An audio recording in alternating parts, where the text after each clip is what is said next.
I stood there in the dry heat of a Montana afternoon, the wind whipping dust across the family ranch as they lowered my father's casket into the red earth. The Whitaker Ranch sprawled out behind us like a faded postcard of the Old West, endless acres of cattle land, dotted with oil pumps that bobbed like silent sentinels. Folks from town had shown up, ranch hands tipping their hats, neighbors from Billings nodding solemnly. But it all felt hollow, like a scene from one of those Western movies where the hero rides off into the sunset alone. My name's Sarah Hayes, and at 34, I was back on this land I'd sworn I'd left for good, feeling like an outsider at my own dad's funeral. Dad, John Hayes, had been a big shot in these parts. He'd turned our family spread into a multi-million-dollar operation, mixing cattle ranching with oil leases that kept the money flowing. But to me, he'd always been a distant figure, more interested in striking deals than striking up conversations. His face in that open casket looked just as it had in life, weathered by the sun, lines etched deep from years of hard decisions. I searched for some sign of the man who'd raised me, but all I saw was the same stern mask that had dismissed me time and again. My sister, Jessica, stood opposite me, dabbing at her eyes with a tissue that stayed bone dry. She was the picture of ranch royalty, blonde hair tied back under a wide-brimmed hat, her black dress hugging her figure like it was custom-made for sympathy. At 30, she'd never strayed far from the ranch, always Daddy's little helper, even if that meant riding his coattails more than the horses.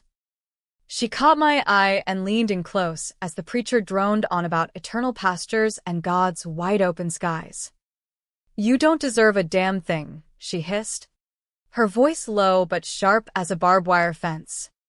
And everyone here knows it. Heads turned, not from her words, but from the tension crackling between us like a summer storm. Aunt Patricia, Dad's older sister, watched from her folding chair with those hawk-like eyes of hers. She'd moved in after Mom passed when I was 12, turning our home into her domain. A tough-as-nails widow who'd run her own small spread near Bozeman. She favored Jessica like a prized heifer, always quick to praise her and quicker to cut me down. I didn't bite back. I'd learned the hard way that arguing in this family was like wrestling a steer. You ended up muddy and exhausted with nothing to show for it. Instead, I kept my cool, hands clasped in front of me, playing the dutiful eldest daughter. Deep down, though, I was boiling. For years, I'd been the family punchline, the one they gaslit into thinking my pains, my efforts, my very existence were just drama. Headaches that left me seeing stars? Sarah's just lazy. Collapsing from what turned out to be anemia? She's faking it for attention. Meanwhile, Jessica could stub her toe and have the whole house fussing over her like she'd been bucked off a bronco. The preacher wrapped up with a prayer about finding peace in the valleys, and we filed out toward the family plot on the hill overlooking the ranch. Jessica walked ahead, accepting hugs and whispers of condolence with that fake humility she'd perfected. Aunt Patricia flanked her like a bodyguard. Me? I hung back, watching the casket sway as the ranch hands carried it. The will reading was set for right after, at Dad's lawyer's office in town. Jessica acted like she owned the place already. Hell, she probably thought she did. But I knew something she didn't. A month before his heart gave out, Dad had called me in the dead of night, his voice rough and urgent, asking me to meet him at the ranch office. He'd show me papers, revisions to something big, then shooed me out without a word. I'd glimpsed the lawyer's letterhead, caught words like amended and beneficiary. Change was coming, and it wasn't the kind they'd expect. As they shoveled dirt over the grave, memories hit me like a dust devil. I was 7 again, squinting at the chalkboard in our one-room schoolhouse, head pounding. Nothing wrong with you, Sarah, Dad had grumbled, not looking up from his ledgers. Stop whining and focus. Jessica, just 3 years younger, got new boots for complaining about blisters once. When Mom was alive, she might have fought for me, but cancer took her slow and cruel when I was 12. In her last days at the hospital in Billings, I'd overheard her pleading with Dad. Listen to Sarah. John. Promise me you'll see her for who she is. He never did. Aunt Patricia stepped in then, all business and no warmth. She'd turned family dinners into trials, praising Jessica's natural ranch smarts while eyeing me like I was a stray dog. I busted my ass in school despite it all, top grades, scholarships to Montana State. But every win was twisted. Must have charmed the teachers, Jessica would sneer. Dad? He'd mutter about lowered standards. High school graduation. I was valedictorian, but Dad was out negotiating an oil lease. Jessica's C and home EC got more cheers.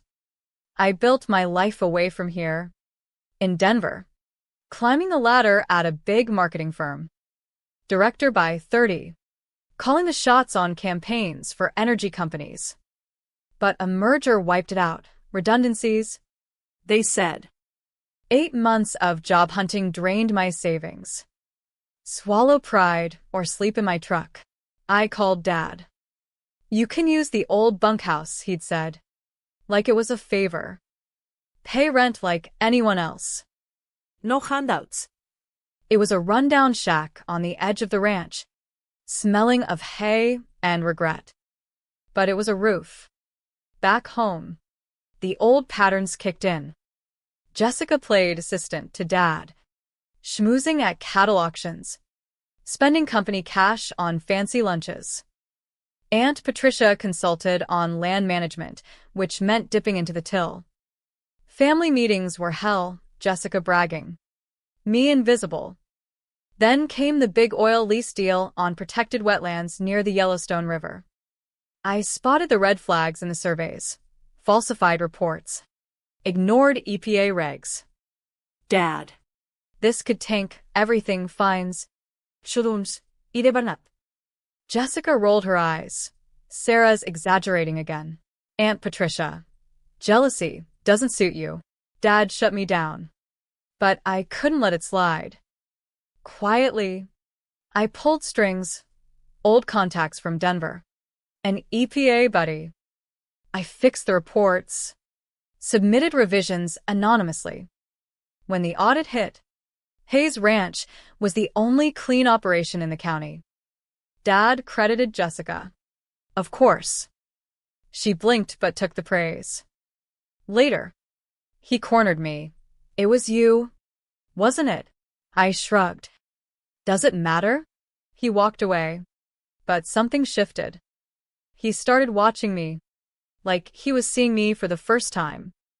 3 weeks later, he was gone. Heart attack in the saddle. They said. Fitting for a man who lived and died by the land. The lawyer's office in downtown Billings smelled like old leather and fresh coffee. A stark contrast to the dusty ranch we'd just left. Mr. Thompson, Dad's attorney for decades, ushered us into a conference room with views of the rimrocks rising in the distance. Jessica and Aunt Patricia sat on one side, me on the other, like we were at opposite ends of a showdown. Cousins and a few business partners filled the chairs, murmuring about Dad's legacy. Thompson cleared his throat, adjusting his BOLO tie. John Hayes left clear instructions. We'll read the will, then handle questions. He opened a thick folder, his voice steady as he began. To my sister, Patricia Hayes, I leave my collection of antique saddles and $50,000 for her consulting services over the years. Aunt Patricia nodded smugly, but her smile faded as he continued. To my daughter Jessica Hayes, I leave the silver jewelry that belonged to her mother, and a trust fund of $200,000. to be disbursed monthly over 10 years, provided she completes a business management course at a credited institution. Jessica's face went pale as fresh snow. What? That's it. Thompson held up a hand. There's more. He turned to me. To my daughter Sarah Hayes. I leave the entirety of Hayes Ranch, including all land, Cattle. oil leases, equipment, and associated businesses, valued at approximately $45 million. Additionally, all personal residences, vehicles, and liquid assets totaling $12 million. The room exploded in whispers. Jessica shot up. This is bullshit. He must have been coerced. Aunt Patricia's knuckles whitened on the table. John wasn't in his right mind. We'll contest this. Thompson's eyes hardened. Before you do, there's a personal letter from John. He read aloud. If anyone's wondering why, it's simple. For years, I turned a blind eye. Sarah tried to warn me about the wetland deal. Fixed it behind the scenes. Jessica, you took credit. Patricia, you encouraged it. But worse, I found the book's embezzlement, fake invoices, siphoned funds. Over $2 million gone. Sarah never touched a dime. She saved us from ruin. Jessica stammered. That's not. Thompson cut in. John hired a forensic accountant. Evidence is ironclad. Contest the will, and it goes to the DA. Charges could include fraud, tax evasion, federal time. Legally, it was airtight. In Montana, wills with no contest clauses and solid proof held up like a well-built barn. The cousins shifted uncomfortably, one muttering about family dirt. I sat there, heart pounding. Vindication washed over me like a cool stream after a long ride. But it wasn't just about the money. It was the acknowledgement Dad had seen me. Finally. Jessica slumped. Tears real now. Aunt Patricia stared at the floor, defeated. As the meeting wrapped, Thompson handed me a small envelope. Private. From your father. Inside. A key and a note. Sarah, the cabin by the river, your mom's favorite spot. I bought it years ago. Kept it for her memory. It's yours. I'm sorry I didn't listen sooner. Love. Dad. The cabin was a cozy log place on the Yellowstone, where Mom used to take us fishing, dreaming of simple days away from the ranch grind. Outside, Jessica caught me by the truck. Sarah, please. We're family. Her voice cracked. Aunt Patricia hovered, looking older than her 62 years. I could have twisted the knife, evict them, cut them off cold. But something in me softened. The revenge tone of the day felt heavy, not satisfying. Family means owning up, I said. You've got 2 weeks to clear out the main house. But the guest cabin's yours for now. Jessica, no rent. But get that course done. Patricia, keep the saddles. But no more consulting. Let's see if we can fix this mess instead of burning it down. They nodded. Stunned. It wasn't full forgiveness, not yet, but a start. The lesson hit me then. Holding grudges poisons the land more than drought. Maybe, just maybe, we could rebuild. Back at the ranch, I saddled up my old horse, Rusty, and rode out to the river cabin. The sun dipped low, painting the Rockies gold. Inside. It was just as Mom left it, quilt on the bed, her fishing rod in the corner. I sat on the porch, watching the water flow, feeling the weight lift. The ranch was mine, but so was the chance to make it right. That night, as stars blanketed the sky, I thought about Dad's regrets. He'd built an empire but neglected the heart of it. I wouldn't repeat that. Tomorrow, I'd call a family meeting, not for accusations, but for truth-telling. Jessica and Patricia needed to hear my side, and maybe share theirs. Healing starts with listening, something we'd all forgotten. Running the Hayes Ranch wasn't like flipping a switch. The next morning, I met with the foreman, Bill. a grizzled vet who'd worked for Dad since the 80s. Miss Sarah. Congrats or condolences, depending, he said, tipping his hat. We walked the pastures, checking fences and cattle. Oil pumps hummed in the background, a reminder of the dual life here, old ranching meets modern energy. Bill filled me in. Operations were solid, but the embezzlement had left holes. Your aunt and sister. Well, folks knew, but John turned blind. I nodded. Time to clean house. We audited the books legally, with Thompson's help. No charges filed yet, but repayment structured. Jessica agreed to the trust terms, enrolling in online classes at Montana State. Aunt Patricia grumbled, but signed off on returning funds, avoiding court. In western states like Montana, family disputes often settled quietly. No one wanted the feds poking around oil leases. As weeks passed, I dove in. mornings mending fences, afternoons negotiating with drillers. Evenings, I'd retreat to the river cabin, journaling like Mom used to. One entry hit hard. Sarah's got a fire in her. Don't let anyone douse it. I'd felt doused for years, but now it flickered back. Jessica showed up one evening. Hat in hand. Can we talk?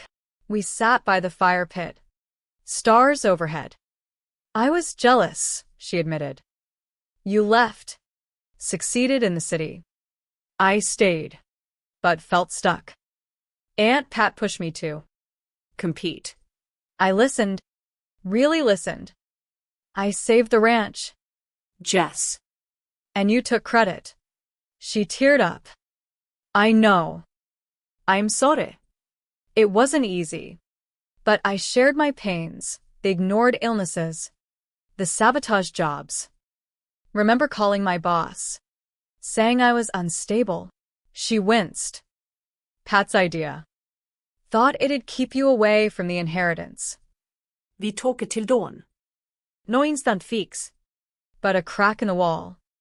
The lesson emerged. Resentment breeds in silence. Communication mends it. I offered her a job, real one, assisting with sustainable ranching initiatives. Prove yourself. She accepted. Aunt Patricia was tougher. She cornered me at the barn. You think you're better? I stod firm. No. But I'm done being less. We hashed it out, her grief over losing her brother young, projecting onto us. I favored Jess 'cause she reminded me of him. Slowly, she opened up. I suggested therapy, group sessions, and Billings. For all of us. She agreed. Surprisingly. The ranch thrived under new eyes. I implemented eco-friendly practices, partnering with local tribes for land stewardship, fitting for Montana's history. Profits rose. But so did purpose. One day, exploring the attic, I found Mom's letters. One to Dad. Our girls need love, not competition. It fueled me. Jessica and I rode together, mending more than fences. Remember Mom's picnics? She asked. We recreated one, laughing over old stories. Aunt Patricia joined. Awkward at first, but sharing recipes Mom taught her. Healing wasn't dramatic, it was quiet, like rain after drought. Yet shadows lingered. A cousin contested a minor asset, but Thompson shut it down legally. Montana probate favored clear wills. I donated part of the inheritance to a women's health clinic in Mom's name, addressing the anemias and migraines I'd suffered silently. By month's end, The family dynamic shifted. No more golden child. No scapegoat. Just sisters, an aunt, learning to be kin. The humane path wasn't revenge, it was redemption. With a light lesson, forgiveness frees you, but boundaries protect you. As spring thawed the Montana ground, the ranch buzzed with new life, calves bawling, wildflowers blooming along the fences.